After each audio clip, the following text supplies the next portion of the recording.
Magandang gabi po sa lahat ng dumating, sa mga in-invite, sa mga friends ni Maraya, mga kamag-anak, mga kapamilya. Maraming salamat. Keng, 18 ka na pala. Parang kailan lang, akay-akay ko siya. May sipon-sipon pa. Joke lang, joke. Hindi. By the way, Keng, alam mo naman yung naging buhay natin, di ba? Pati yata ako may iyak. Alam mo yung buhay natin nung mga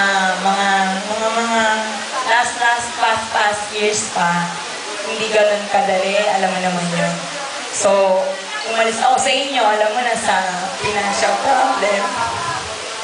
Wish ko lang sana yung mga pangarap mo, matupad mo.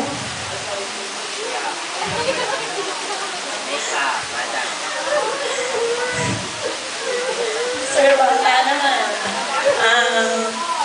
Yung hirap ng mama mo, alam ko hindi kaila sa'yo yun.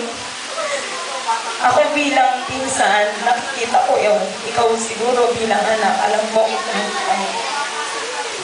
sana rin yung papa mo, ma-appreciate mo yung mga ginagawa niya. Hindi natin alam kung ano nangyayari sa kanya. Sana yung pagod niya, ma-appreciate mo kahit konti. Yan lang. Wish you good health, happiness, and I wish na yung mga dreams mo, lahat, makamit mo. Yan lang. Thank you.